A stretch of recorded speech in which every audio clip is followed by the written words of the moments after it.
What is up, everybody? Welcome to Tuesday, the Bearded Browns podcast. We're here live. It's the off season, so we're allowed to have roster changes. We did it this week. Angel and Chad are not able to make the show, so we brought the Saturday crew here. Our roster change for the week. We got Sam. You guys know Sam. Everybody knows Sam, right? Everybody knows Sam. Sorry, everybody. Yeah. Everybody from the Saturday crew is here, and I know that because my introduction to get interrupted by Gary barking at me this morning. I'm so used to getting barked at every morning. But we are here. We are live. We have Logan Bruce. For everybody that doesn't know, this is his Tuesday premiere of coming on. He's shaking his head because I couldn't sleep last night. I was prime time. I said, Logan, you prime time now, dog. You are prime time. You are prime time today. And for all of you that don't know Logan, tell everybody a little bit about yourself. I'll play the video here in a minute, but for people that don't know you and your music, not just your Brown stuff, but So I live in Lakewood. I've been a Browns fan forever. Fortunately, unfortunately, and I started making music like 10 years ago. If you guys want Logan Bruce music on Spotify, YouTube, Apple Music, all that, I have a bunch of original, like real music out there. And I guess social media handle is the same also. And I don't know, after the Titans game last year, I don't know if everybody remembers that, Tony Pollard turned into Barry Sanders. Kevin Stefanski decided that it'd be worth it to start going for two instead of kicking the extra point every time. We lost the game. I was furious after the game. I have season tickets, so I got home and said, I need to put this into a song. Like, because there's nothing else that's going to work. I need to put this in a song. And it blew up on Instagram and Facebook and everything. And pretty much anytime I get pissed at Cleveland sports, it turns into a song now. It's a lot of songs, isn't it? a lot of songs. Yeah. And they've been on like ESPN Cleveland and everything, and a lot of cool stuff has happened. I'm on the podcast because of that Titans Browns song. So I think they had you on 92.3, The Fan. My buddy Rick Amador is the one who got me linked up with you. He sent me that. I'm like, dude, this is hilarious. This is great. He goes, you should get him on your show. I said, yeah, that would be awesome. And I'm not thinking about it. And he's like, I know the dude. I'm like, what? I said, wait a minute. I said, that cat? He goes, yeah. I said, man, let me get his info, man. We got to get him on. And next thing you know, we had Logan on one Saturday, and then the next Saturday he was part of the show. So that's what I think. Like right after, we all texted each other and was just like, dude, let's just get. I was just saying, like, let me keep coming back, and you guys let me. Now I'm on Tuesday, so I literally started all the way at the bottom. Now I'm on the Tuesday show. I'm on top. Started at the bottom. Now you're here. Like I said, roster changes. But for all of you that haven't heard his music yet, I'm going to play you a little bit of it and enjoy this because it makes the losses so much easier. They give up 3 first rounds to land you, but they can't have you because you're mine. If 5 wins is the closest that you'll ever be to a Super Bowl, then I think that's fine. 'Cause all I can see are the losses. There'll be so many without you here. And I don't care what Jerry Jones offers. I choose my sanity over your career.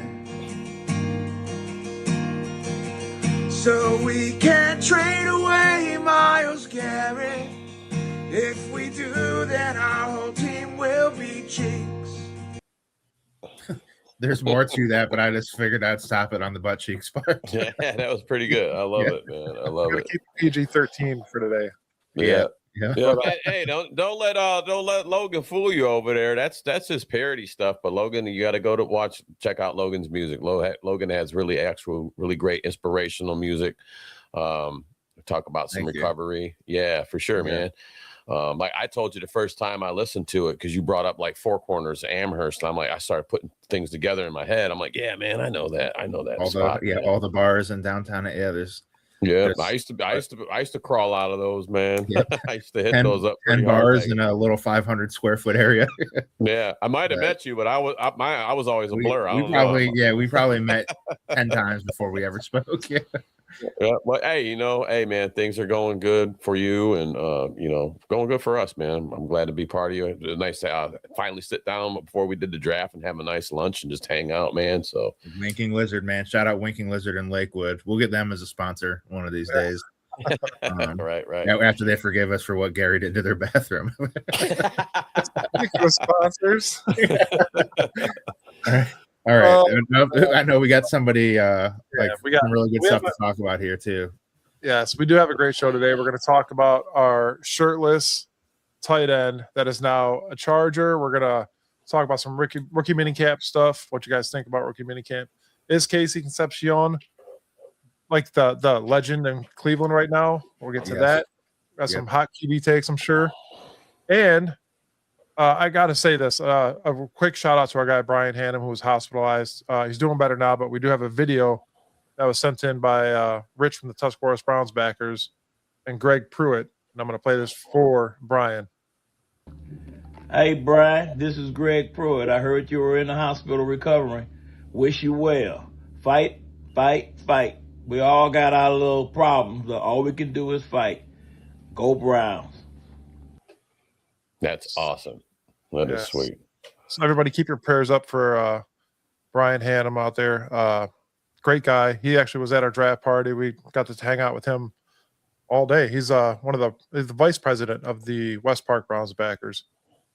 So prayers out to him and his family right now. He's doing well as of right now, so keep him up. But Definitely. ladies and gentlemen, the lady of the hour, we have Debbie from Toys for Tots. She's going to come on and tell us a lot of cool things. So open up your ears, put on your headphones, make sure you're paying attention. Debbie, how are you? Great. Hello. How are you?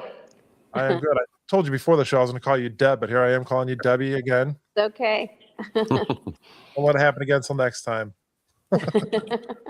So if you want to go ahead and tell us a little bit about yourself and Toys for Tots program that you're involved with. Sure. My name's Deborah Oberlin, formerly the Johnson Girl. A lot of the guys, the players, call me the Johnson Girl. That's contributed to my father, who was the play-by-play announcer, the original voice of the field at the Pro Football Hall of Fame field, Fawcett Stadium. So football's been in my blood since I was a little girl and since I could walk. So now I live south of Canton just a little bit in a little town called Delroy, Carroll County. And I do Toys for Tots I'm the coordinating officer for 11 counties in Ohio of the 88 counties. And I have won Coordinator of the Year 2 times now. And so I know, right? I don't know how. It's probably because of all my players that I bring around and help support. They love being involved and signing footballs for the kids. And it's just a great feeling for them as well as me that we're doing so much for our community. So, but I've been doing that almost 20 years now as official coordinator. But I've been volunteering with my parents since I was a little girl. So that's kind of how it started, just as a volunteer. And now here I am running the program. So for many, many counties. Yeah. That is awesome. And how exactly does this program work? So we do have a website. Obviously the foundation is in Quantico, Virginia. And it started in 1947 by Major Bill Hendricks. His wife sewed a Raggedy Ann doll, and next thing you know, they're making $5,000, her and her church ladies, and they were trying to find an organization that could take them to get them out to the community. And that's how the whole thing started back in 1947. So today, everybody will see the boxes that we put out in the different stores. If people have stores or, even car dealerships get involved. And people can just drop off a toy, new unwrapped toy into those boxes, and then we do a distribution. I call my counties the traveling circus because I have donors that will donate dollars because it seems like the dollars go further because I get to buy at cost. And so we will do one massive buy or purchase of toys. We load those toys up and I go from county to county to county And we let the families come in and actually pick out toys, a few toys for each child because of disabilities, or we don't know if they already have something similar to that, or just trying to find something they would like. And that's pretty much it in a nutshell. Keep it simple. Awesome. That is great. I mean, everybody needs toys. Every kid, every family has down times, and somebody to be able to step up and help the way you guys have. Like you said, you've been around forever. Yeah, for right here. So there's actually a video that the one year that I won, they made my acceptance speech into a commercial. And it's based on a true story that happened just south of the Pro Football Hall of Fame. And it's a tearjerker. It is actually posted on my Facebook page, Toys for Tots Ohio. You can just go see it. But it is a true story. So it's kind of a real good feeling, you know, to know like what all we do and how the impact that we can have on a family. Do you want to take, I don't know if you want to, do you want to run through it real quick and like tell a little bit of it? Or if not, it's okay too. I can. I'm curious now. Sure. Yeah, I'm curious now. So there was, so typically the parents come in and will shop for toys, right? And one of my very first years of doing Toys for Tots, we were in the Carroll County Fire Department. And we were using like their little meeting room. That's where we were setting up to distribute toys. Mm-hmm. And I'll never forget because one of the biggest county employers had laid off everybody. So we were slammed. So firemen, policemen, everybody, the community all came together to try and help. And then all once, here comes this lady with two little kids, a little boy and a little girl. And everybody, the firemen, policemen, they all went just flying over into the engine room where all the trucks were. And I'm looking at my husband going, where's everybody at? Like, I said, well, you grab her and take her and have her, you know, shop for toys. I'll take the kids and distract the kids. So I go walking back through these massive aisles of toys, and there's this big yellow Tonka truck. Now, there's some details in the story. This is the real story, but some details because we had to make it for Duracell because the batteries, okay? So a big Tonka truck didn't have batteries, right? Yeah. So this little kid sees this big, huge, massive Tonka truck, and he goes, wow, what's a kid got to do to get something like that?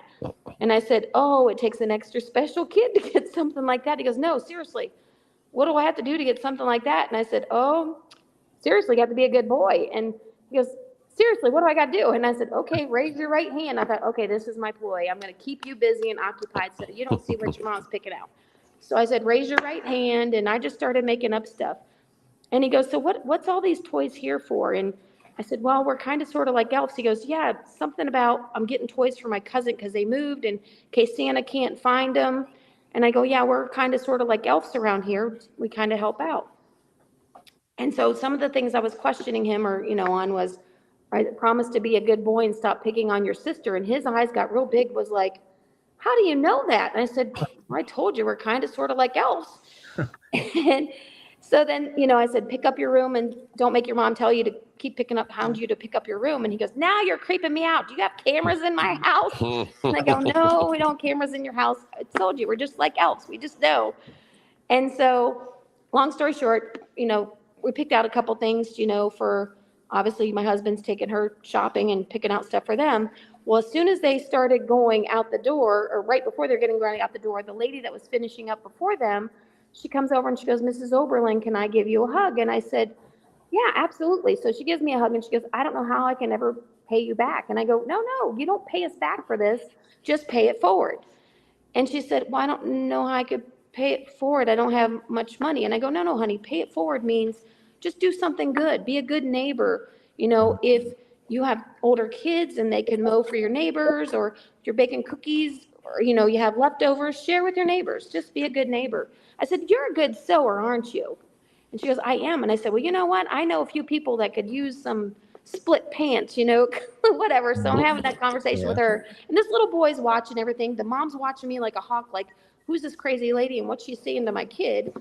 And so that lady goes out the door, and next thing you know, the lady's done, and my husband's letting her go out the door, and taking the toys to her car. I hurry up and go and shove that toy truck in the bag and throw in some toys for the little girl. And I yelled at my husband. I said, here, take this bag. I said, don't open it. Just stick it in the trunk and don't take no for an answer. And he goes, but I go, I'll tell you later. Just do what I told you to do. Don't question your wife right now. Just do it. And I'm like trying not to bawl because I didn't know at that point what had happened. Here, the husband had just been killed in a car accident. That's why everyone went flying. All those firemen that tried to save that man's life were there in that room, and they couldn't. They lost it. They were over in the fire department. So many years later, I'm doing this is crazy. I was in Jefferson County doing a kickoff at Toys R Us. That'll tell you how many years ago it was. And Don Cockcroft, the kicker, I was pretty clever, right? Don Cockcroft was there to sign autographs. The mall was probably the busiest that mall has ever been. They were out the door, around the building, just to get in line to see Don Cockcroft and get an autograph and buy some toys and donate to Toys for Tots. Well, there was this young guy that came in, and he had stood in line for probably 2 hours just to get up into the store to buy toys. And so here I am freaking out, like Toys R Us was getting kind of mad because we don't want people, if they're wanting to try and buy toys, we don't want them standing in line. So I had to make an announcement. If you're here just to buy toys, please just come on in, come on in. So what's this kid do? He buys 2 toys, and he goes out, and he gets in line again, and gets up to the table, and Don Cockcroft remembered him. And he stood up, and I get choked up and chills every time I hear it. I watch the video or I hear tell the story. And Don Cockcroft, he just stood up and he just grabbed his kid's hand. He goes, son, I know what you did. And I just want to thank you I'm going to give you anything you want. Anything, I'll autograph whatever you want. I don't care what the price is. It's on me. Thank you for being such a good kid. He goes, are your parents here with you? And the kid goes, no, I'm by myself. My dad's no longer with us. But I'm, and he was talking to Don, and I was just kind of not paying attention. I kind of looked at him, but I really didn't, totally make eye contact with that point. But when Don said, I'll give you anything you want autographed, the kid goes, no offense, Mr. Cockcroft, I'm not here for an autograph. I'm here to see Mrs. Oberlin.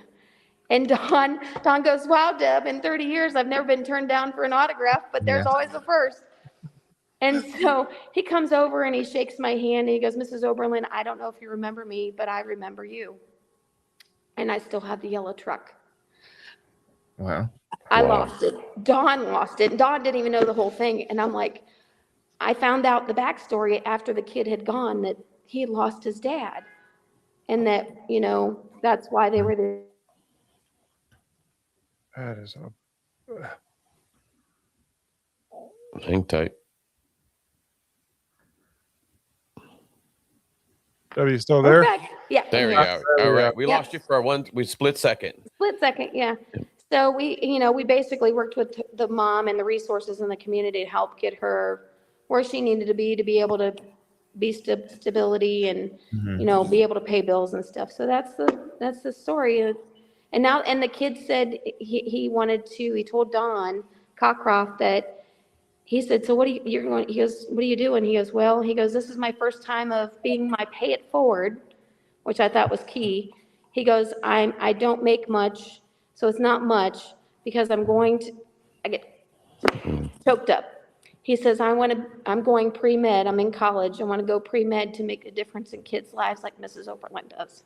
Wow. So I was just like, well, I just gave you toys, kid. What do you mean? Like, I just gave you toys. That's all I did. Man, just you left a huge imprint, obviously. Yeah. I mean, and that's still to this day, which is, that's just amazing for him to, because you told him you gotta be good, you gotta pay it forward. And he was like, yes, ma'am. And then all them years later, I mean, I got goosebumps over here when I was listening to you there. That's amazing to me. And that's got to make you, when something like that happens, everything that you do, it's got to give you that, this is why I'm doing all this, And that's why I love pulling in the NFL players, especially the older guys, because, and that's kind of why me and some of the other guys have latched on to the Tuscarawas County Browns backers. And we created, several of the players and myself, we created the Legends Legacy because there's so much more. Those guys have so much to give. And maybe it's not toys, maybe it's not books, something that Toys for Tots can help with, but they can mentor so many kids. Just talking to that boy made such a huge difference, which I may not have access to kids like that during the off season, So, but in a way, I love partnering with the guys. It makes them feel good. Like Anthony Griggs, former Browns, drafted by Eagles, then traded to the Browns. And he come the last 2 years and signed every football that I gave out in all my counties. That's a lot of footballs. Yeah. And those kids thought I gave them $1 million. I can't ever replace that. The tears that these kids cried, the moms cried, because stuff like that, when we give them something special like that, we hand it to the kids directly because we don't want it to end up someplace else. We want to make sure that that kid gets it. Yeah, I've had the pleasure. Mike's met him too. We had the pleasure to meet Anthony Griggs, man, and he's a really great guy, and he's still in the community. I'm trying to remember. I had notes down because I wanted to get. There was multiple players at a Tuscarawas bowling event last year. Yeah, and he was one of them. Yep, and he was on my list to get an interview, but I didn't get a chance to get him. But I made sure I went up to him and told him, "Hey, man, thanks for all that you do." And I started kind of rambling about stuff that he does, and he was like, "Well, wow, yeah, I do all that. You got your homework ready over there." I said, "Yeah, man." He's, so I definitely would like to reach out to him again because he seems like a true wholesome type person. And like I said, he's still out in the community. And I had shared a story with you, and it's funny because you gave me a story about Bob Golick, and I say it, and I'll always say it. I don't care because Bob Golick said once you're a dog for life, and it's not just on the field, it's off the field. And a lot of those guys like that they're doing that. They live that, Greg Pruitt, Anthony Griggs, Felix. Yeah, Felix Wright, Hanford Dixon, who am I? Travis Tucker. Yep. Them guys, those are some great guys. Yeah. Mike Pruitt was there last year. Tom Darden's coming this year. It's so funny. It's like a circle because 1% make it to the NFL. If I'm not mistaken, I think it's still 1%. If you're lucky, right? Yeah. And that to me in myself, like that is huge. And sometimes these guys forget that. They're like, "Oh, I'm no big deal." Like, no, you are a big deal. And sometimes they need that cheerleader, even though when the lights go off, they need to realize that they still have value. Maybe they don't have the Super Bowl ring, but you know what? They can still win a Super Bowl off the field by doing other things. There's a fan question for you. You ready? Uh-oh. Shador or Deshaun? Oh, gosh. Really?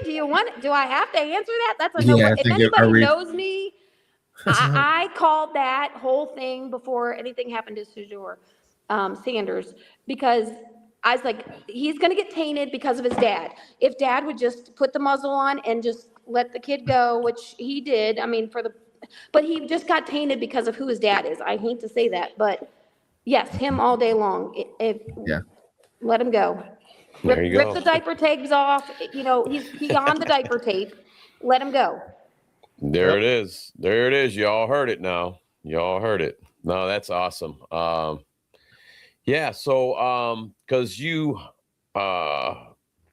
Rich and Jason, Tuscarawas Browns backers.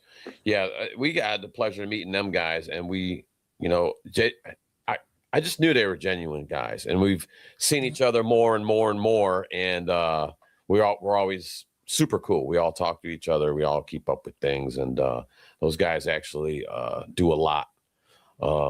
And they're true Browns fans. You can't take nothing away. We had Rich was on the show last week, and Mike asked him, he goes, "Man," because he's got the jerseys hanging up. He's like, "How many jerseys you got, Rich?" And he's like, 120.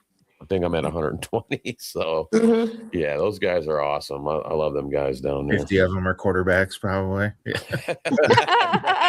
Right. Yeah. And I know you said only 1% make it to the NFL. I'm one of that 1%. I am a nerd for life. I just wanted to point that out. There you go. I don't want to laugh at that at all. Yeah. It's going to be in your next song. Stop it. Yeah.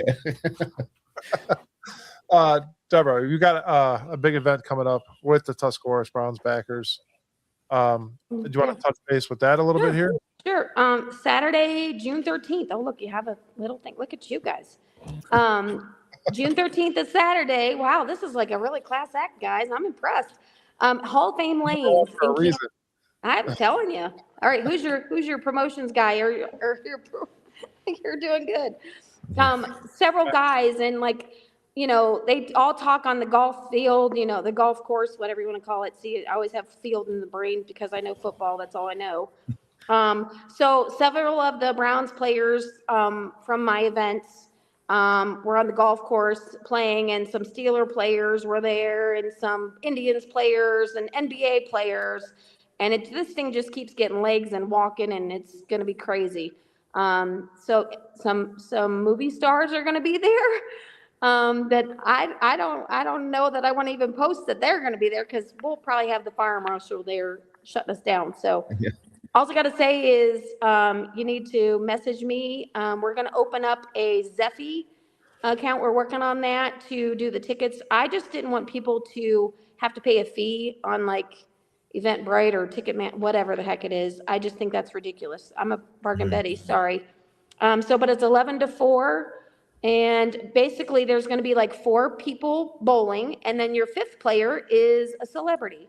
So once in a lifetime opportunity. I did this years ago, and I literally had people bawling because they couldn't believe who they were getting to bowl with, like childhood dreams, craziness. Is it Ryan Reynolds? I'm sorry? I said, is it Ryan Reynolds? No, not Ryan. But you're very close. Somebody that did star in a Marvel film. Oh, nice. Yeah. I have seriously no idea. I'm done talking. Yeah.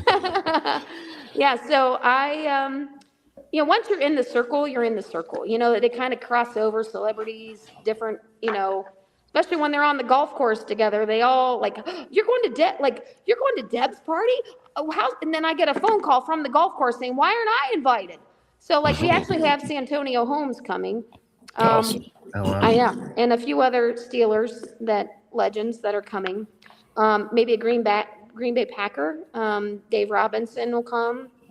Oh my gosh, there's so many. Campy Russell, Elmore Smith. Campy's a cool one. I know, right? Yeah, for sure. That's a lineup. That is just that's all worth it in itself, man. Go big or go home. That's always my thing.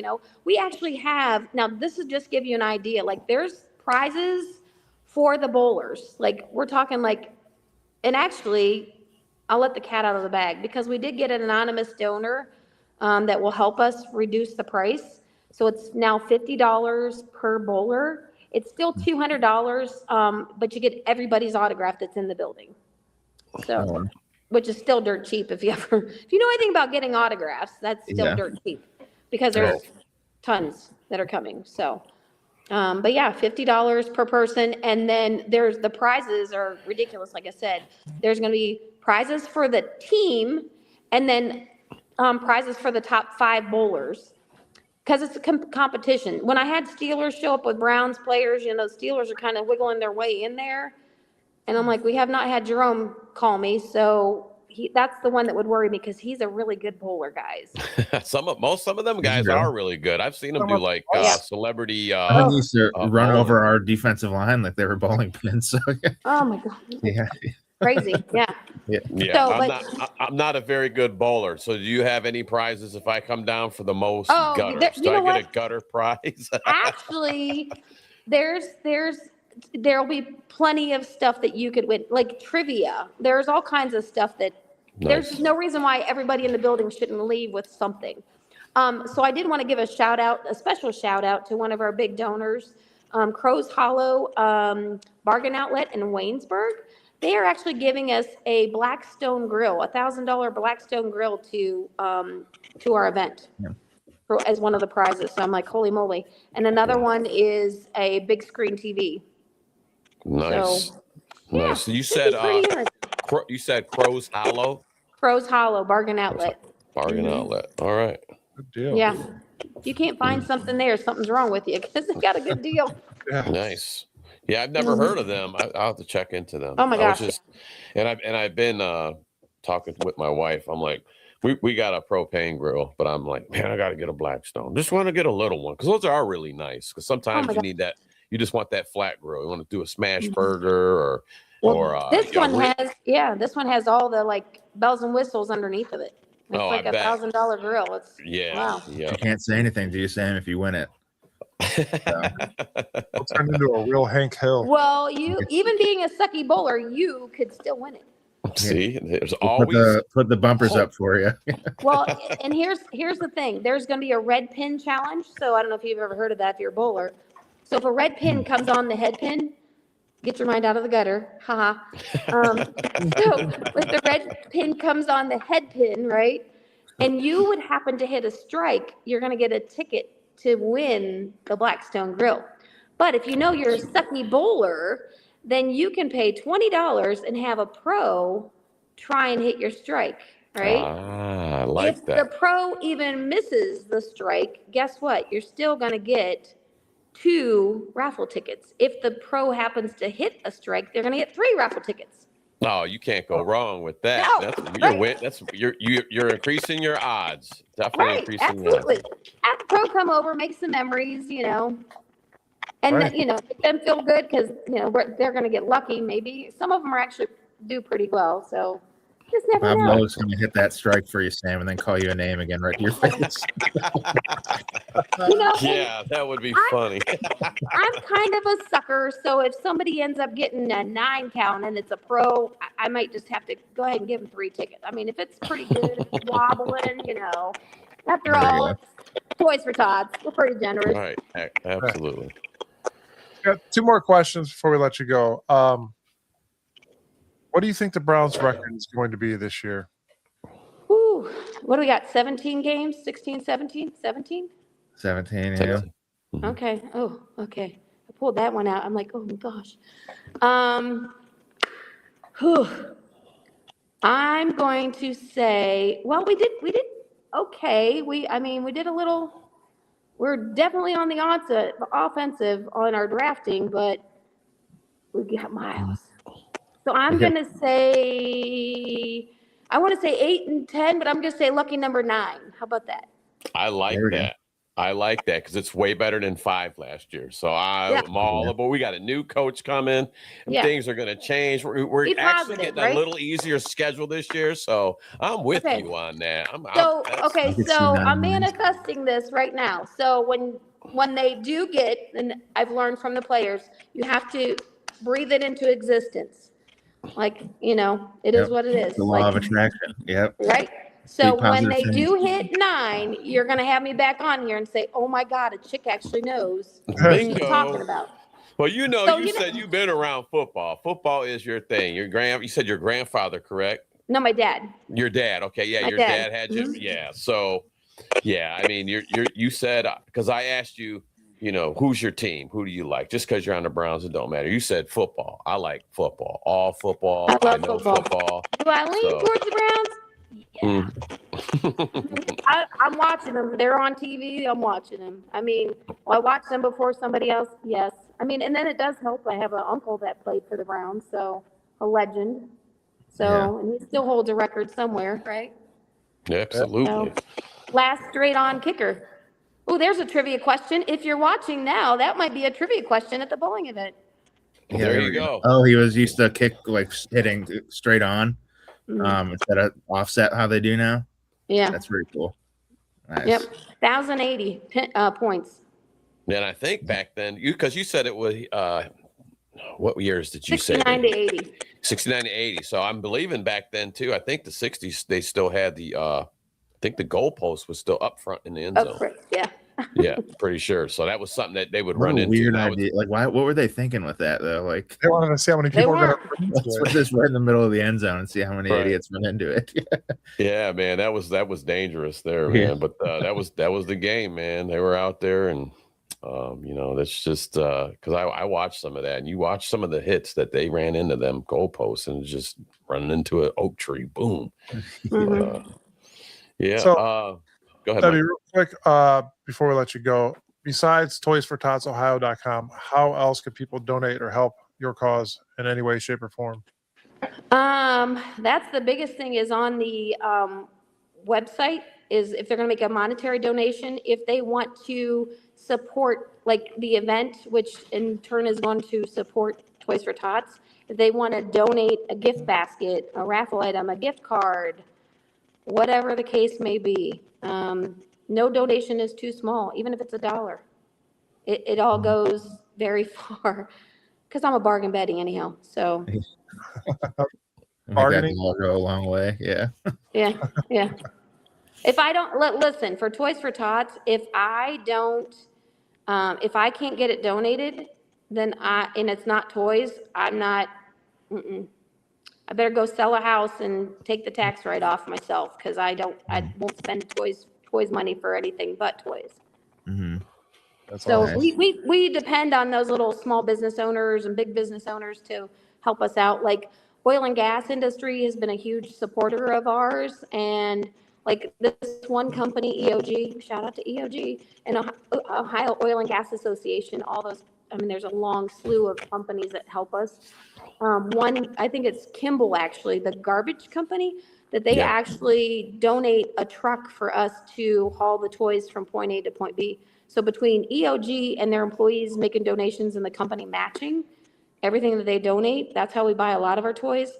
But like the Kimballs of the world that do donate those box trucks, because I'm not spending money on a truck with toy money. Can't do it. So that's nice. Nice of them to help out. Yeah, absolutely. We definitely look forward to meeting you again at the Bowling with the Pros Toys for Tots. Everybody, Saturday, June 13th. Here's all the information if you want to check it out. You could check it out on Tuscarawas County's Browns backers, or you just listen to our show again, or you can go to toysfortotsohio.com and check it out. But be there. It's for a good cause. There's going to be plenty of players there. Cavs, Browns, Indians. Players. Indians, not Guardian. No, I'm kidding. Right. He was an Indian. Sorry. We have to say Indians because he was an Indian. Sorry. Yeah. Yep. Absolutely. But Debbie, thanks so much for joining us tonight, and we look forward to meeting you at that event. And we'll look forward to working with you. I appreciate you guys so much. You have no idea. I'm a new fan. I love you guys. You're awesome. Thank you so much. We appreciate you, and thank you so much for coming on, and thank you for all that you do sincerely for me and all of us. Thank you. All right, guys. Thank you. Bye-bye. Have a good one. Bye-bye. That was awesome. Cool. Yeah.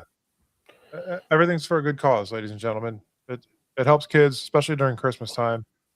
That's what Toys for Tots are. Just a perfect thing they got going on over there. Excuse me. But now that rookie mini camp is over, guys, we have mandatory camps coming up. Looking forward to that. Is there anything that you guys took out of the rookie mini camp last weekend? I don't think we got to see a lot of it, but there's not a lot to talk about when these things happen. So stories kind of develop again with this Green, the quarterback that we got. Like, it seems like there's actually posts out there, people talking as if like he's a legitimate option. And maybe in a couple of years we'll look back and I'll sound stupid, but it's just like, my God, man, like they'll say anything. I don't know. I think he's a unique prospect, how tall he is and everything. Maybe he'll work out, but it's like to hear people talking as if he's like has a chance to, be a guy. I don't know. It's weird. I actually just liked, because I watched some of it where Monken had those guys huddled up and, they're breaking away. Like when KC got to do the break and, Monken said, "Hey man, KC, take us home," after that practice. That was cool. I like just to me, it's not even what are they doing? Because I guess I'll bring it up. Denzel Boston got out of his. I heard he was being critiqued already. This media here is a joke. Okay, I'm gonna say that real quick. The media down there is a joke. They're always looking for something. They were critiquing him getting out of his stance or running stance to go out for a catch to hit the pads. I'm like, I'm like, are we really doing this? I mean, come on, man. These guys are just getting to know each other and gel. But you won't bring up his drop weight. He has he don't drop nothing. He's a big target. He goes up and gets the ball. They don't say nothing about that. They're like, oh man, did you see? He didn't break out of there fast enough.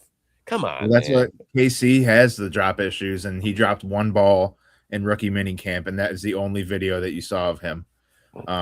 Was the ball that he dropped. And it was just like, dude, I don't know if you guys saw, what was it? Jarvis Landry is on a podcast with somebody, and they were talking about Shedeur and Deshaun and just that whole thing going on there. And all Jarvis kept saying was to tell these guys not to talk to the Cleveland media. I'll have to find the video and send it, but he was like giving them advice and was like, you don't need to talk to the media. Anything you say to them, they're going to try to turn you into something you're not. This is a former Browns player advising current Browns players, hey, heads up, the media is going to screw you if you talk to them. And that should not be that way. It actually, I don't know, it bothers me, how negative our media is. Yeah, it really is. And I seen what you were talking about with Jarvis on there. And, I don't, why would he make something up like that? I mean, Odell, his friend, had it worse, probably worse than anyone when it came to the media here, or Baker. Right. Sure. It's like they try to put you. They try to take these kids and they poke at them. Let's just see if we can get something out of them that's going to be negative. If we keep pushing Shedeur to say he's better than Gabriel, if we ask him enough, he's going to tell us he should start over him. Yeah, total joke, man. Total. Yeah. How about we embrace our players instead of putting them down? How about we try to do that? How about we try to pump them up and say these kids are looking sharp and they're doing their best? And, but it's always, man, it's like, the negativity I guess it's not going to go nowhere. I don't know. Yeah. I don't know. If I was if I was there and we're doing them, I'm closing the doors on the media. You ain't coming in today. We're taking a day off from you guys. Give everybody a migraine headache over here. Yeah. So. I would just start taking the fines. Don't talk to them. Yeah. We're closing the door on you today. Sorry. We'll pay. If you can't come in, it's, oh well. Yeah. Let's focus on what they got in front of them, not the media. That's a joke in Cleveland. It sucks. Obviously, we didn't get to see a whole lot. We saw some reels that the Cleveland Browns posted about the players and what they were doing, and it's good to see that stuff. It's good to see Todd Monken interacting with these players. I did enjoy that as well. Mm-hmm. It gives you something to look forward to. Like we said multiple times, there's going to be differences this year, and you get to see that on the training grounds in those videos. So it was good to see stuff like that for sure. Yeah. That being said, after watching some of those videos, we're definitely winning the Super Bowl. Yeah, exactly. I watch KC. We'll talk about him in a little bit. I think he's awesome, but Monken asked him to do the breakdown after the huddle, and I was like, we're winning the division, no questions about it. Just from nothing. But I don't know, dude. The vibe, I said it on Saturday. The vibes just feel different outside of the media trying to change that, but it feels different. We actually had 2 good drafts in a row, which never has happened.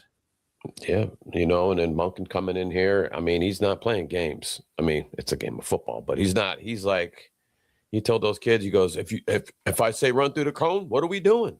Run through the cone.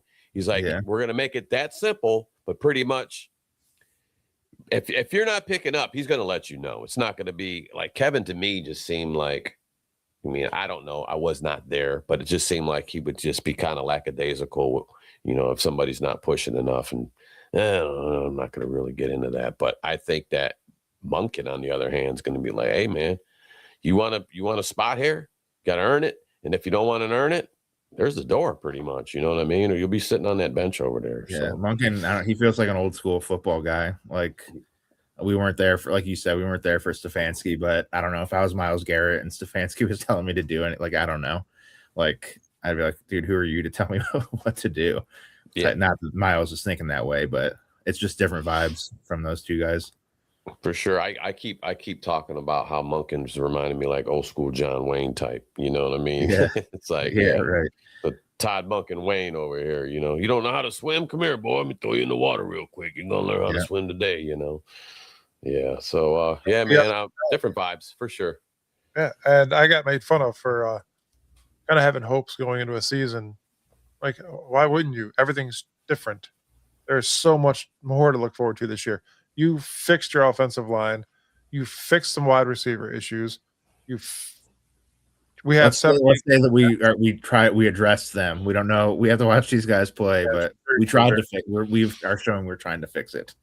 Yes. And then you picked up undrafted free agents that could be a part of this team that could solidify certain parts of this. It's no brainer. Demetric Felton. I don't know if you guys remember him. Felton was on our team like 5 years ago. We just brought him on the coaching staff. So I'm trying to remember where he's fitting in at, but I seen that, and then one other guy came too. Man, I meant to. I couldn't remember the second. I didn't even recognize the second guy's name. I just think Felton because he it had the same role that we would be asking Samson to fill. Was kind of my idea. It was like Felton literally did what we would be hoping that Samson can do, but better. So we'll see. Second running back and return guy. Yeah, I think that we're going to be running a different style offense too, because we already all know that Monken likes the two tight end sets, sometimes three. We're bringing in fullback. Maybe we'll see some split back action too. So they're going to grind. They're going to grind it out, man. And I really can't wait. The schedule comes out this Thursday. I really want to see that schedule so I can start kind of looking at it and going, probably that'll be win. Yeah.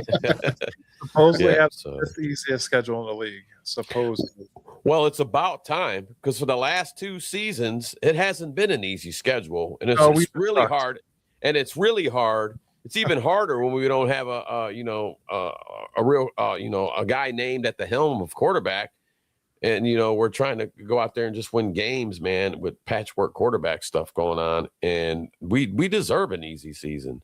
I seen somebody else ask, too, that they said, all right, well, are the Browns getting ready to they're almost basically saying, are the Browns ready to tank so they can get a quarterback next year? And I was just, dude. Well, they were saying that Watson starting meant that we were tanking if Watson starts. And I was like, what? Like, some of this stuff is just ridiculous. My thing is, you think you're going to bring Monken here to change this culture. You're going to bring Monken here to win games. So you're going to start winning games, and you're going to close the door and say, hey, Monken, we need to talk to you real quick. Step on in the room. Hey, you're doing too good, man. Start losing games. Are you freaking out of your mind? No, it's not. You're like, hey, Miles, like we know you're 30, 31 right now, but we're going to need you to sit and wait another season because we're trying to tank for Arch Manning or whoever the heck it would be. Like, listen, guys, I don't care what they say. Nobody's going to have an easy schedule. This is the NFL, first and foremost. The draft just ended. We don't know what these new players for each team are going to be capable of doing in the NFL. I don't even know. You can sit here and crunch your numbers all you want, deep Podestas. It's not going to happen. It's not going to be an easy schedule if we play the Raiders, one of the worst teams in the league. We're one of the worst teams in the league. How are you going to give us an easy schedule? Every schedule is hard for us the last 3-4 years. Come on. I'm over that, dude. Let it go. We can play ourselves 17 games in a row and still lose every game. That's funny, bro. Yeah.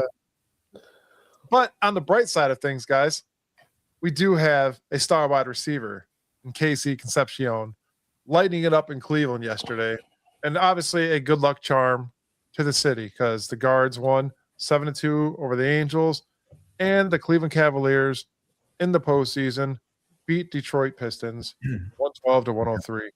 Look at his face. Like, look at that pitch. Like, I was a pitcher, and that's the face you make when you're trying to throw a ball hard. I don't know what happened with that pitch, but it looked like he was really putting in an effort there.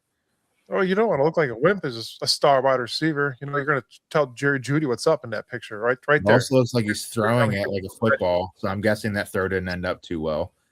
But it looks like he's trying at least. If you really pay attention really closely, those hands already look better than Jerry Jeudy's. Yeah. It didn't fall out of his hand while he was throwing it, so that's a start. Right. I thought, I don't know. The Guardians one was cool. I didn't catch the beginning of the Cavs game. I was surprised, just at like our biggest game of the year that they had KC do it. Not that he was like undeserving or anything. I just think that was actually pretty cool because I don't know. You'd think they'd bring out like a former Cavs player or something to get everybody hyped because we're down 2-1 in the series. But it sounded like everyone went crazy when they saw him out there. Yeah, they did have Bernie out there. What was it, last week? Bernie did the sort of at the Cavs game. That was kind of cool. But I am so interested in seeing what these two wide receivers are going to do for us. Obviously, Casey Concepcion is a monster. Denzel Boston is Sam's guy, and Sam actually got me kind of turned on to him and doing some more research on that kid. And he got turned on. He was turned on by Boston. This is a new Tuesday show. You can't be saying like, that. Man, his catch radius is sexy. That guy has got a sexy 6'4", 215. Yeah, that's what I'm talking about. Yeah, man. My guy Boston. Look, my guy Boston. It's going to be our guy Boston. We're Cleveland. We're Cleveland fans. We want our. I'm glad we got him. Yeah, we want all our guys to do good, man. I can't wait to see these guys get in where they fit in. And like I said, man, I think a pretty another stellar draft by Barry. Call me crazy, call me whatever you want, but I mean the last two drafts, I don't know, man. Like because almost every rookie last year made an impact on this team. Okay. I think some could have did a bigger impact if they were utilized properly, which is going to happen with Monken here. I really firmly believe that. But how crazy would it be to see these rookies come up like how last year's rookies plugged in? How Schlesinger turned out. Defensive Rookie of the Year. I mean, come on. Harold Fannin, he was our leading receiver last year. Bringing these guys in, man, and they're tearing it up, man. I'm really looking forward to seeing this draft class produce. You think about Fano out there pushing guys around and giving that protection and bulldozing dudes out the way for these runs. I'm ready, man. I'm ready. That's what I think. Between last year and this year, that'll be. I mean, I know these guys, some of them last year were around for one bad season, but that's 10 to 15 guys that are not part of the negative Browns culture. Like they weren't here the last 5 years. They're here to start something new. So it's like they don't need to feed into all that negative BS that they always hear. Like Spencer Fano has no skin in the game when it comes to what the Browns used to be. That's what I think. It's a really good fresh start that they have. And for once, it feels like we have a lot of pieces in place, and it's not maybe, I guess, with Baker when we got Odell and those guys, like that felt like we had kind of a complete team and a good supporting cast. Right now, it feels like we have a really good supporting cast, and the quarterback is still a big question mark, but at least we have the pieces around him to actually be able to evaluate if any of these guys can play. Yeah, I like how you said that. It's going to build more team morale. It's going to build culture. This is a new team. You realize now what trading 3 first-round draft picks could do to your team immediately. Especially for what we got. Damn it, dude. Now I'm mad. Especially for like what we were just talking about being positive in the law of attraction when Debbie was on, but for what we got for those 3 picks, are you kidding me, man? I got something for you, Logan. Yeah. An ex-Brown player, Braylon Edwards. Oh God. 2007 Braylon Edwards. If we would have traded all 3 of those first round picks and got 45-year-old Braylon Edwards, we would have gotten more out of that trade than Deshaun. Yeah, I agree. It was in Brown's actually fashion. The only way this draft would have been better is if Braylon Edwards was in it and we redrafted him. But she mentioned Santonio Holmes, and I was going to say, but I was waiting until she got off, that guy's like my arch enemy. He's a Buckeye, and he played for Pittsburgh. But by all accounts, he's a good dude, and he was a great receiver. So can't say too much. Speaking of receivers, we're going to move along to our tight end, David Njoku, the shirtless, no matter how cold it was, the ball spiking tight end that was with our Cleveland Browns organization for the last 9 years. A lot of people, you're seeing mixed emotions online. A lot of people saying, good luck, Chief. We're going to miss you. and a lot of people like, drop you later. Like it's mixed emotions for sure, but it's somebody we'll never forget. It's honestly somebody we'll never forget as a tight end for this team. The Chargers agreed to terms with former Browns tight end David Njoku. The team announced Monday. NFL Network insider Ian Rappaport reported earlier that Njoku is receiving a 1-year deal worth up to $8 million. Huh. Mm. So how do they say $5 million on him? Come on, man. We were paying him $13 million a year. Well, here's what I think, man, and I got love for David Njoku. My dad that's actually one of his favorite players. He had great moments, man, and I remember screaming sometimes at the TV when he would get into a game, and they would actually get him going. Right, you got to keep a guy going. How is you going to get hot if you don't get the guy the ball? Right, we all know that. And then the next game, they won't really use them. I mean, I know different game plans for this and that, but like I remember screaming at the TV, like, utilize your tight end. You got David Njoku. Utilize your tight end. You're not utilizing them properly today. You're not even using them at all. You know, the dude averaged 10.5 yards every time he got a catch. And, you know, I don't know. I think that he had a good run. We all know that. We always talk about it. It would be a contested catch or in traffic, and he would make that catch. A lot of his touchdowns were in the red zone. But he would make them contested catches. And then the big thing with David was, it would be them. Mike talks about, we've all talked about it. Once in a while, it'd be that right in the numbers, and there's no pressure around him. And, he's dropping the ball. It's like, come on, bro. Man. Yeah. So Jen's probably sitting in the other room rolling her eyes right now, like football season's right around the corner. He's already screaming at Njoku. He's not even on the team. Yeah. Yeah, you'll have that. My wife like David Njoku too. We did. He's not on the team no more. We already know that, but I think it was time for him to move. I think that I said it before. I think what the addition of Harold Fanning last year, I think that David knew that he was not going to be.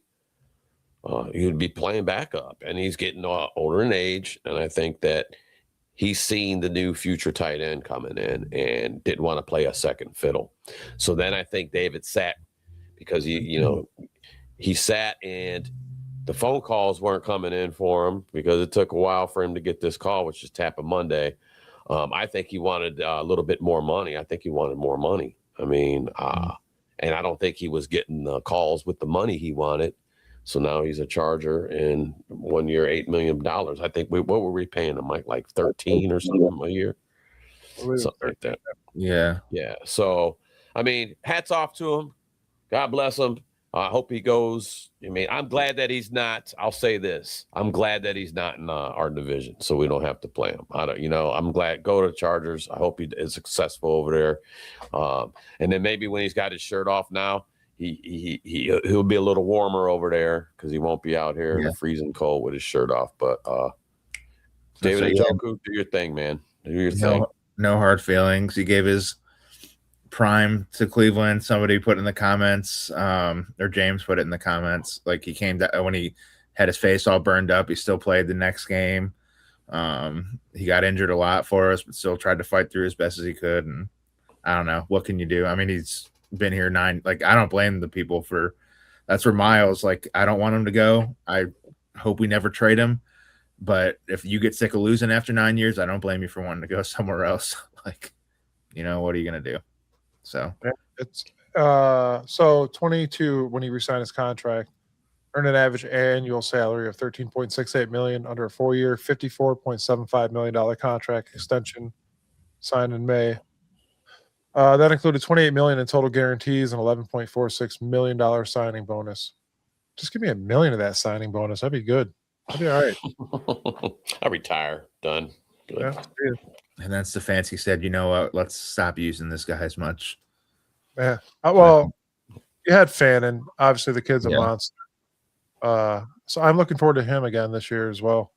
Njoku's getting older. Tight ends are getting. It's becoming a rough. You're a big guy, man, and It's your job to get up and catch those contested balls, and you get hit, you get blasted, and you're also blocking for your line as well. So you're constantly working in that position. Don't get me wrong. But now we got a nice young promising rookie and 7 other tight ends on the roster right now. Those were quick. As of right now, we got Brendan Bates, Sal Cannella, Blake Whiteheart, Harold Fannin, Jack Stoll, sign in free agency. He is good, brings veteran experience with 76 games played. Joe Royer, drafted in the 5th round, 170th pick. That was a draft pick from Cincinnati. Carson Ryan, drafted in the 7th round, number 248, for the 2026 NFL draft out of BYU. And he's doing some fullback stuff as well. So who's that? That Carson Ryan kid, drafted out of BYU. Oh. Yeah, I seen some of that. Royer catches some. I mean, it's 11 on 11. They're in their shorts and t-shirts, but he looked pretty good. I liked what I seen from him. And Royer's the dude from Cincinnati. Did Sal get released the other day? Man, I had to do more homework. Apparently, Sal Cannella got released. Oh, he's still on the roster today when I checked. But thanks, KP.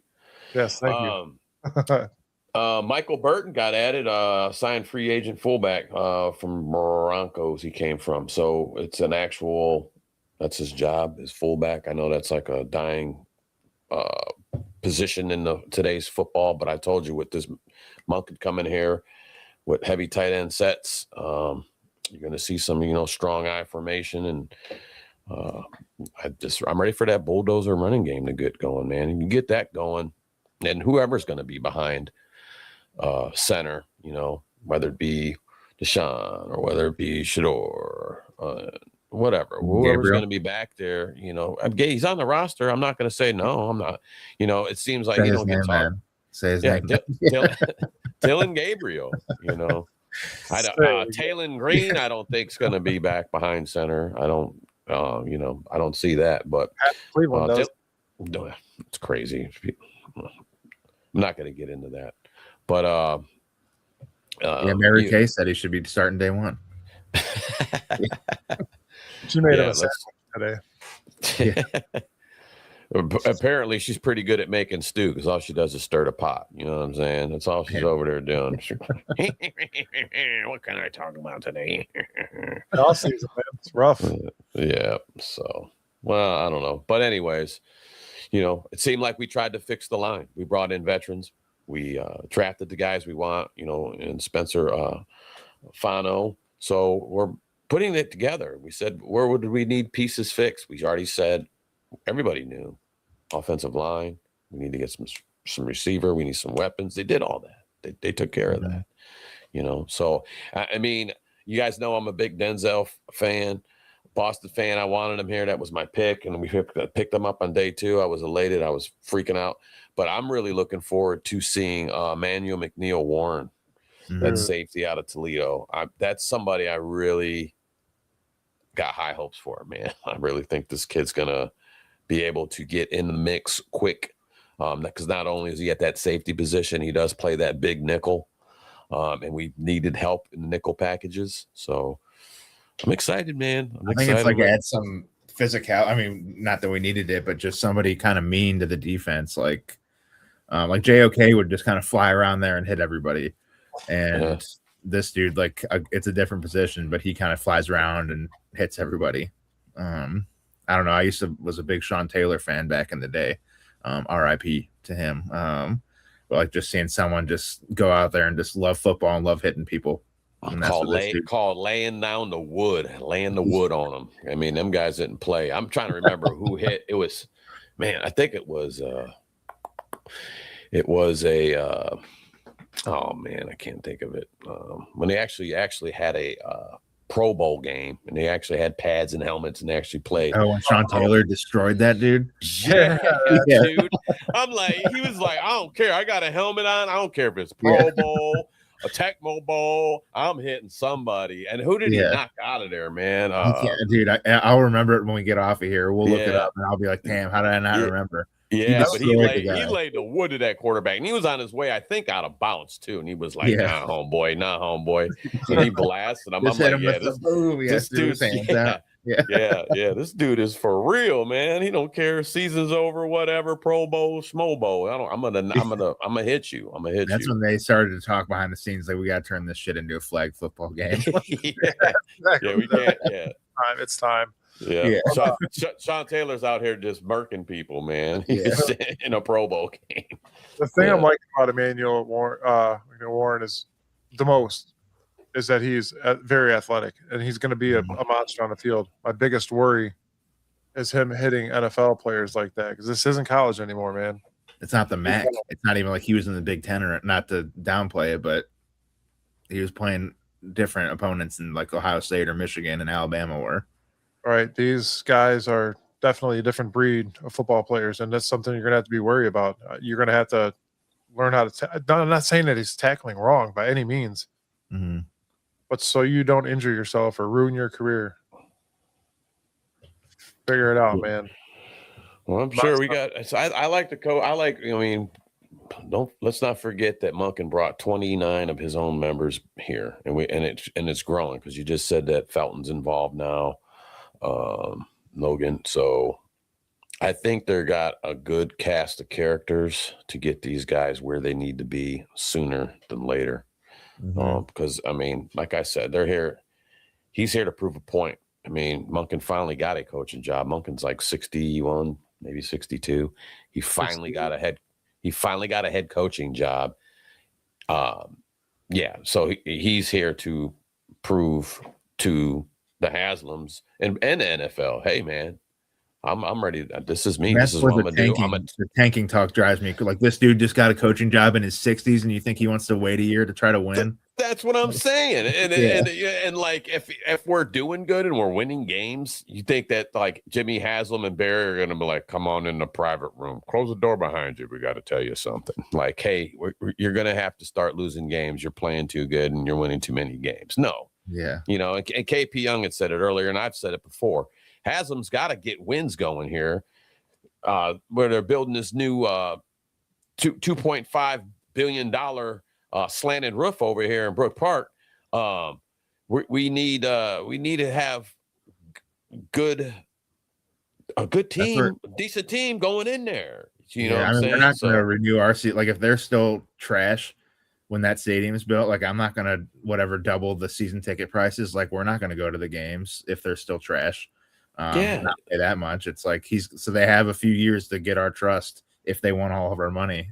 Yeah. And that's a big thing. It's like, I can't. People are like, yeah, we're getting Arch Manning. What do you mean we're getting Arch Manning? All right, you already think we're just gonna. It's easy to say it, but you just think we're just gonna have another crap season, another 5-win season. Projecting us at like 3 or 4, and I'm like, dude, maybe we're just idiots. I think Vegas. At the last I heard, I think Vegas had it at 6. But you know what? The schedule didn't even come out yet. That's where, so if you're gonna make, I don't know. We got at least wait till the schedule we're gonna win 9 out. games, and I'm thinking, like, I don't know, 9's a little low, don't you think? Like, we could win 12 or 13. We got two rookie receivers. Like, as soon as we can figure out, and I think it's going to it will be put out sooner than later. It's not going to drag on like it did with Flacco and Pickett last year. I think once we get rocking here, sooner than later, Monken's going to say it's this guy or this guy. And he's putting the best man forward at quarterback, and we're going to get down, and it's time to get to work and getting these guys out there. So, we pretty much got a whole new set of characters up there in the front on the line. That's where the game starts, man. So we got to get these guys gelling together. So I'm ready, excuses, man. It's not, I feel like at least at the end of this year, we'll know if Shedeur Sanders can play football, if Deshaun Watson can play football. Like, we'll know, because we actually have players around them. So either way, I'm excited just to know, like, if we're drafting a QB next year, it's because, like, we just know, like, it's not, we can't blame it on the line being bad or the fact the receivers are bad. And to keep it real, keep it honest, keep it 100 here, man. Hey, J Bone's back. What's up, J Bone? Hey, J Bone was on Saturdays. To keep it real, I just lost my track of thought. Thanks. We're talking quarterbacks. It's their jobs to lose. Okay, it's Deshaun Watson's last year here under contract, I believe, and it's his job to lose. If it's Sanders, it's Sanders' job to lose if he gets the control at the wheel. Yeah. But if the line's standing up there, and we'll start seeing where the line's going, they're going to be getting graded once we get going in this season. If the line's good and the quarterback's underachieving, then it's a quarterback issue. It's not going to be because we can't put the blame on, well, we ain't got no running game, but the running game's doing good. Let's say the running game's doing great. PFF's got our line rated, 80 as a unit or whatever. That's pretty good. If we're at 80 again, I will do bad, weird things. Would it be great, right? Man, I forgot you guys talk PFF on the Tuesday show, man. I don't look at analytics and numbers. I forgot you're a Michigan fan. Yeah. No. What J-Bone say, deep down, who do we really want to be the QB? I want it to be Sanders, man. I want Shedeur to be the guy. He is easy to root for. He seems like a good dude. That being said, I also deep down feel like Deshaun Watson cannot be as bad as what he's looked. That's just the dumb Browns fan in me. So I want Shedeur to be the starter. I also think that Deshaun Watson has a lot to prove, and there's no way he's as bad as he was in Stefanski's offense. So if they do start him, it's because he looks legit. I want Shedeur Sanders to start. I want Deshaun Watson's contract to end yesterday, but unfortunately that's not happening. This kid is young. He is moldable. He has talent. We've seen it. Stefanski, I think, held him down to a certain rhythm where he wasn't able to throw the ball downfield. You seen him do it once or twice. Once was a little bit off, and then you seen Fannin get injured on the one that he did catch right at the goal line. It sucks to see stuff like that. Don't get me wrong, but this kid has potential, serious potential. You grew up in a Hall of Fame life. I'm not saying that that's the reason you should be a quarterback. Like you said, Sam, you got to fight for this job every day. But you had Deshaun Watson that hasn't really played much football at all. Considering those circumstances alone, when you have a younger kid that has talent and you've got him protection now, for all we know, honestly, guys, we don't know if Dylan Gabriel could be better with an offensive line. It could happen. I mean, you can't rule him out. He's still on the roster, man. So I'm not going to go just hating on Dylan because all the talk is Deshaun and Sanders. I'm a fan of this team. And like Monken said, he's going to put the best guy forward. So for me, I would love Shedeur to go out there and prove all these haters wrong. I'm tired of reading the comments and just they're just shitting on him. I'm tired of it. I would love for him to come out and be like, boom, now what? Falling back in the bush, Oh, they went back in the bush. Now they're a Shedeur fan. If he comes out here and he's looking stellar and winning games. Mm-hmm. If Deshaun Watson ends up getting the nod, and Monken's like, yeah, man, that's the best man I'm putting forward. I'm going to support Watson, and I didn't even like him coming here to begin with. But I'm a Browns fan, and it's all about winning games. Who's going to put us in the best position to win games is the guy that's got to be out there. If it's Dylan Gabriel, you put in Dylan Gabriel. I don't care. I want to win games. They want to win games. It's time to get this rolling. I'm tired of these little 5-win seasons and all this. That's where the media needs to just be quiet, because it's like I stop bringing it up sometime, but like when Shedeur hurt his finger and Gabriel went out there because Shedeur was hurt, the entire stadium was booing this guy, and it's all because the media just was spinning this whole feud between the two of these guys, and it just never existed. Yeah. I mean, maybe it does, but it's like, dude, I don't know. It's just so when you were talking, Sam, I remember that Jarvis Landry clip.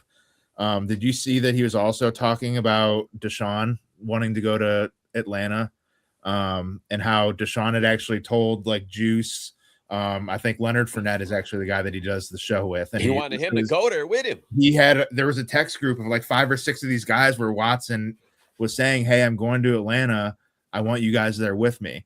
And they were all getting ready. They were even looking at flights and stuff to go get ready to go to Atlanta. And then they woke up one morning and it said $230 million guaranteed Watson goes to the Browns.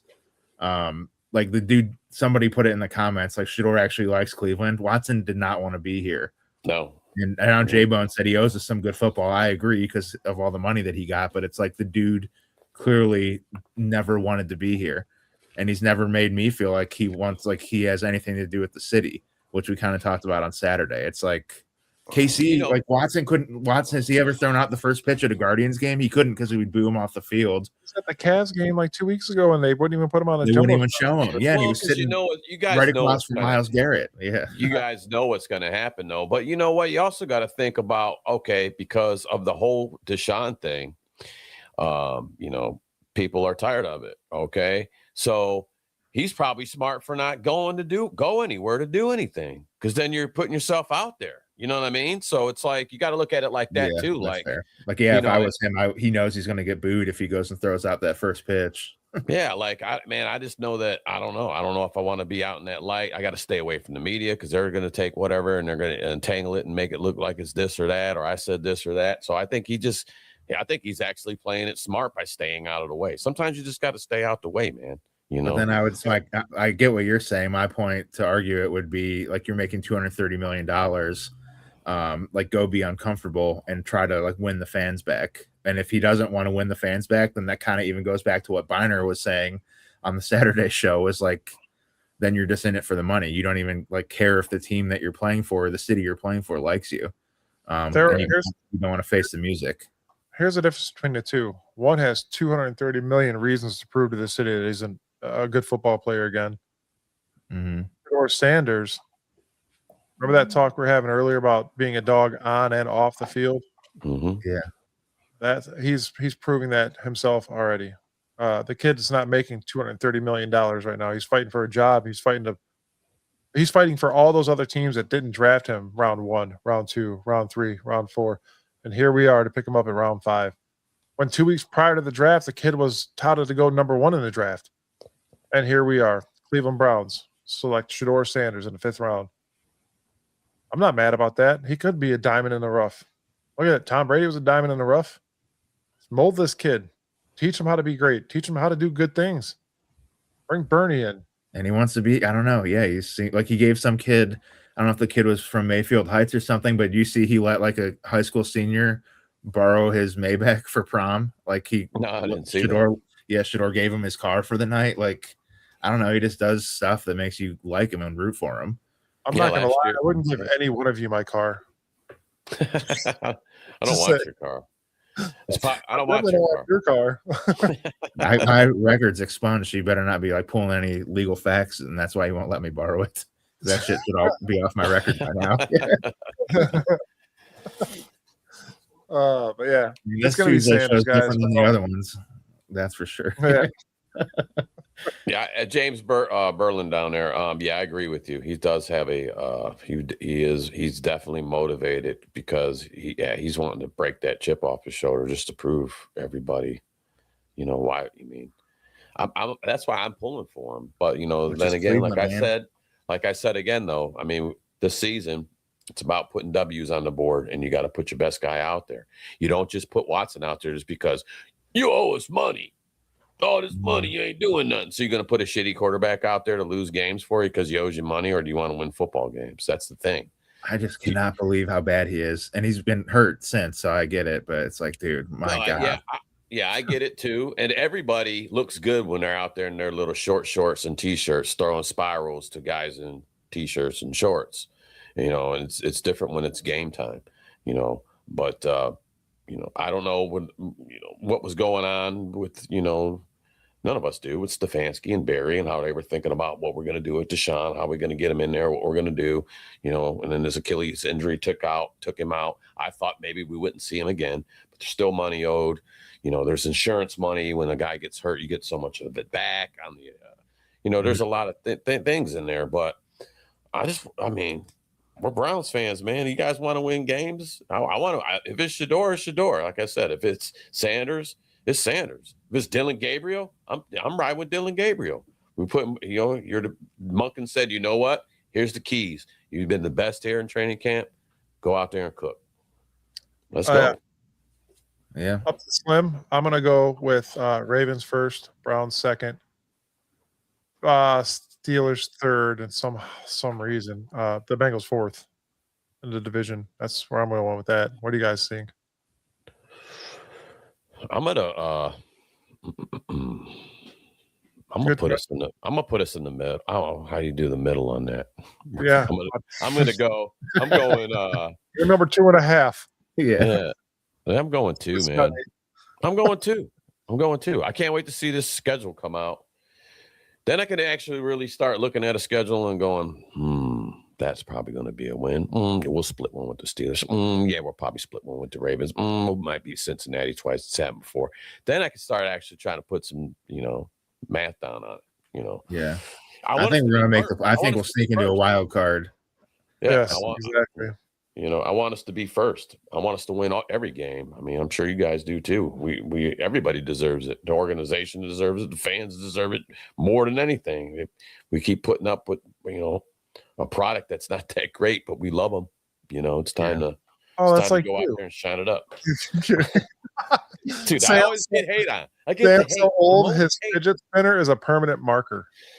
I'm about to just. I thought that was one of like those Aldi's like just grape drinks, like the. That's old. He drinks great drink on the show.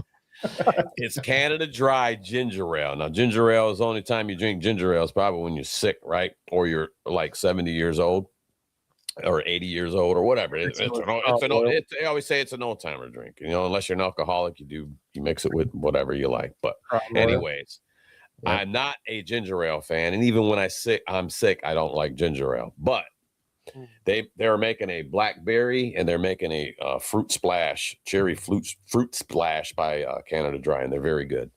I would suggest trying them out because I didn't think I would be that guy drinking Canada Dry at all, even in my house here. So it's good. Check it out. Canada Dry, if you're out there. Canada Dry, if you're out there, we're looking for sponsorship. Yeah. I hope you're aware that I put the font for the notes today in size 15 rather than 12 so you can see them as well. And then I still got to blow them up on my tablet. Oh, man. Where are we at, fellas? Where are we at? We can close it there. And on a high note. I'm cool, man. I thank everybody out there. James Frank, always. James Berlin, always. We got KP Young out there. Mike J Brown back from Saturday. Yep, Mike Gibson out there. We appreciate you guys getting in here. We do try to touch a lot of comments as much as we can and stay engaged with you guys. We still got to move through, business. But appreciate it, man, and all of our sponsors that sponsor our show, man. We appreciate you guys too. Big part of doing what we can do. Absolutely. Everybody make sure you follow, like, subscribe, share. We appreciate everything you guys do as well for the comments and listen to us banter about the Browns during the off season. We try to make as much show content as we can for you guys. So we're here weekly. And guys, don't forget as well, before you like, share, and subscribe, go to vote.clevelandscene.com. People and places, hit that category, hit the sports podcast button for the best sports podcasts in Cleveland, and type in Bearded Browns podcast. You can vote once daily. We won last year. We're going to try to do it again this year. So let's keep that going, guys. Once daily. Yep. And as well as, let's two-peat, fellas. Let's two-peat it. Yes. And then Bowling with the Pros again. We had Deborah on from Toys for Tots earlier. Again, Saturday, June 13th. Let me turn that subscribe button off. Saturday, June 13th, 11 to 4, Hall of Fame Lanes, 5155 Tuscarora Street, West Canton. I could say Tuscarora is like a boss now. You guys think I live there. But Tuscaroras. Tuscaroras. I heard Rick say it the other day, and I was like, that's not how I say it, dude. Tuscaroras. No. Don't screw me up now. I've always said Tuscaroras. Do not screw me up now. Because I can't say, man, I am not. Ashtabula. I always mess that one up. Ashtabula. Akron, Medina. I can't. Cuyahoga. Yeah. My one buddy used to call Toledo Toodly-Doo. So there's that. Toodly-Doo. But yeah, guys, Bob Golick, Felix Wright, Tom Darden, Greg Pruitt, Reggie Langhorne, Ben Davis, Joe Charbonneau, Anthony Griggs, Travis Tucker, James Black, and many more. She did tell us that the price per bowler was going to be cheaper because they have a donation sponsor. But as well as follow your Tuscaroras Browns backers, Legends Legacy Foundation, and Toys for Tots, guys. Do everything you can to help them out. Every little bit goes a long way. And again, you could check them out at toysfortotsohio.com. Be sure to check them out. Be sure to vote and be sure to come to Bowling with the Pros. It's going to be fun. And we're going to roll today's show out with a little bit of greatness here. They give up 3 first rounds to land you. That's that But guy. they can't have you because you're mine. If 5 wins is the closest that you'll ever be to a Super Bowl, then I think that's fine. 'Cause all I can see 12 wins are this the year. losses. There'll be so many without you here. And I don't care what Jerry Jones offers. I choose my sanity over your career. So we can't trade away Myles Garrett. If we do, then our whole team will be cheap. Again, That's the best part, dude. where can everybody find your music before we let everybody go? Yeah, Logan Bruce Music on Facebook. We just hit 151,000 followers there. Instagram, same thing, Logan Bruce Music. And yeah, Spotify, YouTube, Apple Music, just search Logan Bruce, and I've got some non-Brown stuff up there.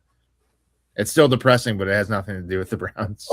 That's what the Browns do to them. Yeah, the music, the originals is the result of watching the Browns. Yes. Yeah, maybe, Logan. Maybe we all stay on the right track and we get these youngsters out there and we get them playing good, and we're gonna have to switch it up. It's gonna be about how we winning, man. We have to change. We're gonna have to change it up. We're gonna have to come full I've circle. never thought written a about it. happy parody or a happy original song.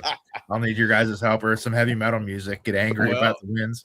Yeah, You got Mike and me. We're all musicians, man, and yourself, man. So, by the way, my hand's getting better. I started picking up the guitar, man, and I'd like to jam with There we you. go. So, all right, sure. yeah, let's do it. Here's All me right, trying to man. sell my drums. Until then, ladies and gentlemen, we'll see you Saturday on the Brown Quitter. I had nobody buy Mike's drums. I need a drum. So nobody buy that shit. They're overpriced anyway. Yeah. What? That's All great. We'll see you all Saturday. Thank you for joining us. See ya.